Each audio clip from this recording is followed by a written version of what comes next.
جو ذکر جس کو کہا جا رہا ہے اللہ تعالیٰ کی یاد، یہ صرف سبحان اللہ الحمدللہ کہہ لینا ہی نہیں ہے، بے شک وہ ذکر کا ایک بہت بڑا فرد ہے، لیکن بزرگوں نے فرمایا کہ کل مطیع للہ فہو ذاکر، جو بھی اللہ تعالیٰ کی اطاعت کر رہا ہے، اللہ تعالیٰ کی فرما برداری میں زندگی گزار رہا ہے، وہ ذاکر ہے، وہ ذکر کر رہا ہے، وہ اللہ تعالیٰ کی یاد اس کے پاس کے قلب میں موجود ہے، جو اللہ تعالیٰ کی اطاعت میں کام کر رہا ہے۔ تو اپنے صبح سے لے کے شام تک کی زندگی کو دیکھو، اس میں جو کام اللہ جل جلالہ کی اطاعت کے مطابق کر رہے ہو، اس کام کی اگر فکر ہے اور اس نیت سے فکر ہے کہ میرا یہ کام اللہ تعالیٰ کی رضا کے مطابق ہو جائے، وہ بھی ذکر میں داخل ہے۔ فرض کرو کہ طالب علم ہے، علم حاصل کر رہا ہے، اللہ تعالیٰ نیت درست فرمائے علم حاصل کرنے کے اندر، اور علم حاصل کر رہا ہو اس وجہ سے کہ اللہ تبارک و تعالیٰ نے علم کی فضیلت رکھی ہے، اس لیے حاصل کر رہا ہو، اس لیے حاصل کر رہا ہو کہ علم کو حاصل کر کے میں اللہ تعالیٰ کی رضا کے کام کروں گا، اس لیے علم حاصل کر رہا ہو کہ میں اس کے ذریعے خدمت کروں گا، خدمت خلق انجام دوں گا، تو وہ علم جو ہے یہ بھی ایک عبادت کا ایک شعبہ ہے۔ اگر اس کی سوچ ہے کہ یہ مسئلہ میں کس طرح حل کروں یا میں اس مسئلے کو کس طرح سمجھوں، اس کے خم و پیچ میں آدمی اگر الجھ رہا ہے تو وہ بھی ذاکر ہے، وہ بھی ذکر ہے۔ وہ بھی اگر سبق یاد کر رہا ہے کوئی آدمی اس اور نیت علم میں درست ہے تو سبق یاد کرنا یہ بھی ذکر ہے۔ اگر کوئی پڑھا رہا ہے اور پڑھانے کے لیے اس کے دل میں نیت یہ ہے کہ میں تاکہ لوگوں کی خدمت کروں، ان تک علم پہنچاؤں، اور وہ پڑھانے کے لیے سوچ رہا ہے کہ میں کس طرح یہ بات طالب علموں کے ذہن میں اتاروں، تو یہ سوچ بھی ذکر میں داخل ہے۔ آپ سے ملنے آ گئے مہمان، ملنے کے لیے آ گئے، تو آپ کا اس سے بات کرنا بس صرف اتنی بات ہے کہ زاویہ نگاہ کو تھوڑا سا بدل لو۔ اگر موجودہ حالت میں مہمان آتا ہے تو بھئی سوچتا ہے بھئی تھوڑی دیر ان کے ساتھ وقت گزرے گا، اچھا وقت گزرے گا، اگر من پسند آدمی ہے تو ذرا مجلس جمے گی، کچھ گپ شپ ہوگی، اس یہ خیال آ جاتا ہے۔ لیکن اگر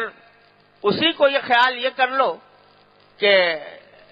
جب کوئی مہمان آئے تو مہمان کا اکرام، یہ بھی در حقیقت نبی کریم سرور دو عالم صلی اللہ علیہ وسلم کی تعلیم ہے، اور حدیث میں فرمایا گیا کہ اگر اپنے کسی بھائی سے خندہ پیشانی سے ملو تو یہ بھی صدقہ ہے، تو میں ان سے اس لیے ملوں گا کہ یہ میرا مہمان آیا ہے، اور سنت یہ ہے کہ مہمان کا اکرام کرنا چاہیے، اور میں اس سے خندہ پیشانی سے ملوں گا اس لیے کہ یہ صدقہ ہوتا ہے۔ اس نیت کے ساتھ یہ کام کرو، ذہن کو اس طرف لگا لو، ذہن کو اس طرف متوجہ کر لو، تو یہ بھی ذکر ہے۔ غرض صبح سے لے کر شام تک کی زندگی کا کوئی عمل ایسا نہیں ہے کہ جس میں اپنی سوچ کے رخ کو تھوڑا سا بدل کر اس کو ذکر نہ بنایا جا سکے، وہ اللہ تعالیٰ کا ذکر میں شامل ہو جائے۔ کل مطیع للہ فہو ذاکر۔ آپ کہیں گھر میں داخل ہو رہے ہو، گھر میں داخل ہوتے ہوئے ذہن اس طرف متوجہ کر دو، خیال آ رہا ہے کہ گھر میں جائیں گے تو بیوی بچوں سے ملیں گے، گھر والوں سے ملیں گے، یہ خیال تو آ رہا ہے، لیکن اسی خیال کا رخ اس طرف موڑ لو کہ یا اللہ میں اپنے گھر میں داخل ہونے والا ہوں، اے اللہ میں اپنے سب گھر والوں کو عافیت کے ساتھ پاؤں۔ تو ایک دعا کر لی تم نے اللہ تبارک و تعالی سے، اسی لیے حدیث میں رسول کریم صلی اللہ علیہ وسلم دعا تلقین فرمائی، اللہم انی اسألک خیر المولج و خیر المخرج، بسم اللہ ولجنا و بسمہ خرجنا، کہ اللہ جب میں داخل ہو رہا ہوں تو میں اچھی طرح داخل ہوں، اچھے حالات میں لوگوں کو پاؤں، اور جب نکلوں تو اچھے حالت میں نکلوں۔ اللہ تعالیٰ کی طرف متوجہ ہو گئے تو ذرا سا زاویہ نگاہ کو تبدیل کر لینے سے، محض اپنی سوچ کے رخ کو اللہ تبارک و تعالیٰ کی طرف موڑ لینے سے یہ انسان کا ہر کام ذکر میں تبدیل ہو جاتا ہے، اللہ تبارک و تعالیٰ کے ذکر میں تبدیل ہو جاتا ہے۔ اس وقت صورتحال یہ ہے کہ غفلت کی حالت میں انسان کا وقت گزر رہا ہے، اللہ تعالیٰ کا خیال، اللہ تبارک و تعالیٰ کا ذکر، آخرت کی فکر یہ کم آتی ہے یا نہیں آتی۔ اور اگر مشق کر کر کے آدمی اپنا اس طرح اپنا نظام بنا لے کہ ہر موقع پر اللہ جل جلالہ اور اللہ کے رسول صلی اللہ علیہ وسلم کے احکام کی طرف توجہ کر لے، کھانا سامنے آئے تو کھانے کو اس نیت سے اور اس سوچ کے ساتھ کھائے کہ یہ اللہ تعالیٰ کی نعمت ہے، اس کو میں شکر ادا کر کے کھاؤں گا، تو یہ بھی ذکر ہے۔ اور اس کا سب سے بہترین طریقہ حضور نبی کریم سرور دو عالم صلی اللہ علیہ وسلم نے سکھایا کہ جو معصور دعائیں ہیں، مسنون دعائیں، صبح کو اٹھنے کے وقت یہ، اور وضو کرتے وقت یہ، اور نماز پڑھتے وقت، مسجد میں جاتے وقت یہ، اور سواری پر سوار ہوتے وقت یہ دعائیں پڑھو، ان دعاؤں کو اپنا معمول زندگی بنائیں۔ اور جو حضرات عربی نہیں جانتے تو وہ ایک مرتبہ یہ کام کریں، انشاءاللہ اس کا بڑا فائدہ ہوگا، کہ جو مسنون دعاؤں کی کتابیں چھپی ہوئی ہیں ان دعاؤں کے ترجمے بھی چھپے ہوئے ہیں، تو ایک مرتبہ اس کا مطالعہ کریں، ترجمے کا، کہ کیا دعا مانگی نبی کریم صلی اللہ علیہ وسلم نے، کس وقت کیا دعا مانگی۔ اس سے ذہن کھلے گا کہ اللہ تبارک و تعالیٰ سے کیا مانگنا چاہیے، اور کس نیت سے اور کس خیال سے آدمی کو کیا کام کرنا چاہیے۔ کوئی زندگی کا کوئی گوشہ سرکار دو عالم صلی اللہ علیہ وسلم نے چھوڑا نہیں جس میں یہ دعائیں سکھائی نہ ہوں، صبح سے لے کے شام تک کی زندگی میں۔ اگر آدمی اس کی پابندی کر لے تو یہ ذکر اس کے دل میں انشاءاللہ سما جائے گا، اور یہ عادت پڑے گی کہ جس وقت جو کام کر رہا ہوں اس کے اندر تصور اللہ جل جلالہ کی طرف بنے۔ پریشانیاں آتی ہیں انسان کو، آج کون انسان ایسا ہے کہ جس کو کوئی نہ کوئی پریشانی لاحق نہ ہو، ہر طرح کے افکار میں، کوئی کسی فکر میں مبتلا ہے، کوئی کسی فکر میں مبتلا۔ اب ایک تو شکل یہ ہے کہ آدمی اس فکر کو لے کے بیٹھ جائے اور اپنے آپ کو ہاتھ پر ہاتھ رکھ کر بے عمل بنا لے، اس سے کچھ فائدہ نہ دنیا کا نہ آخرت کا۔ لیکن دوسری شکل یہ ہے کہ اس پریشانی کو اپنے اللہ تعالیٰ کی بارگاہ میں پیش کرتا رہے، یا اللہ یہ پریشانی ہے اپنے فضل و کرم سے دور فرما دے، یا اللہ یہ تکلیف ہے اس کو اپنے فضل و کرم سے دور فرما دے، اور اس پریشانی کو دور کرنے کے لیے جو ظاہری اسباب ہیں وہ اختیار کرے، تو اختیار کرتے وقت بھی نگاہ اللہ تعالیٰ کی طرف ہوگی، یا اللہ یہ سبب تو اختیار کر رہا ہوں، مگر اصل میں اس کو کامیابی تک پہنچانے والے آپ ہیں، آپ اپنے فضل و کرم سے۔ بے روزگار آدمی ہے، روزگار تلاش کر رہا ہے، تو ایک تو یہ نیت رکھے کہ میں اس غرض سے تلاش کر رہا ہوں کہ نبی کریم صلی اللہ علیہ وسلم نے اس کو فریضہ قرار دیا اور حلال کی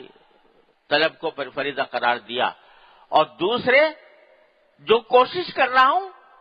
اے اللہ اس کوشش میں تاثیر پیدا کرنا وہ صرف آپ کا کام ہے، اپنے فضل و کرم سے وہ تاثیر پیدا فرما دیجیے۔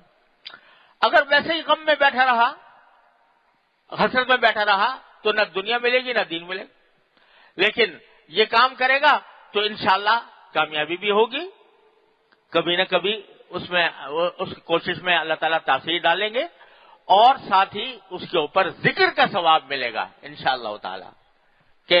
اللہ تعالیٰ کو اس نے یاد کیا اور اپنی تدبیر پر بھروسہ کرنے کے بجائے اللہ جل جلالہ کی کہ تاثیر کے اوپر بھروسہ کیا کہ وہ تاثیر پیدا کرنے والے۔ بیماری آ گئی تو بیماری جو ہے یہ بھی اللہ تعالیٰ کی مشیت سے ہے، بے شک علاج کرے، لیکن ساتھ ہی اللہ تبارک و تعالیٰ کی بارگاہ کی طرف متوجہ ہو کہ یا اللہ یہ دوا تو کر رہا ہوں لیکن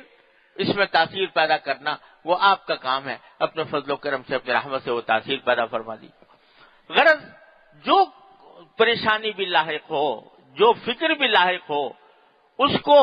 غفلت کا ذریعہ بنانے کے بجائے اس کو اللہ تبارک و تعالیٰ کی یاد کا ذریعہ بنا دیا. نقصان ہو گیا، کوئی پریشانی نقصان ہونے کی، اس کو بھی یا اللہ یہ نقصان ہو گیا، اپنی رحمت سے اس کی تلافی فرما دیجیے. بہادر شاہ ظفر مرحوم نے کہا کہ یہ کہاں کا فسان ہے سود و زیاں، جو گیا سو گیا، جو ملا سو ملا. یہ کہاں کا فسان ہے سود و زیاں، جو گیا سو گیا، جو ملا سو ملا. کہو دل سے کہ فرصت عمر ہے کم، جو دلا تو خدا ہی کی یاد دلا. عمر کی فرصت کم ہے، ارے کیا آ گیا کیا چلا گیا، دنیا تو اسی کا نام ہے. کبھی کوئی چیز کبھی آ جاتا ہے، کبھی چلا جاتا ہے. آنی جانی ہے، دولت بھی آنی جانی ہے، راحت بھی آنی جانی ہے، لذت بھی آنی جانی ہے. کوئی چیز قائم رہنے والی نہیں ہے. نہ خوشی ہمیشہ قائم رہتی ہے، نہ غم ہمیشہ قائم رہتا ہے. یہ سب آنی جانی چیزیں ہیں. تو کہو دل سے کہ فرصت عمر ہے کم، جو دلا تو خدا ہی کی یاد دلا.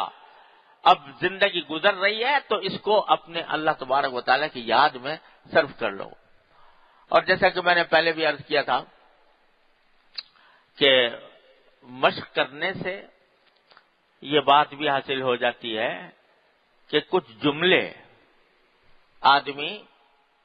دل ہی دل میں اللہ تعالیٰ سے کہنے کی عادت ڈال لے. کچھ فکرے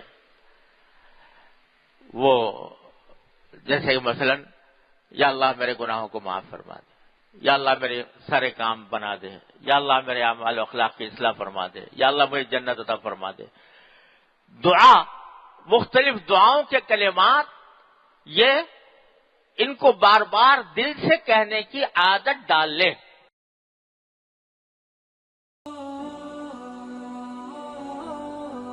Thanks for watching. Please subscribe, like, share Mufti Sufyan.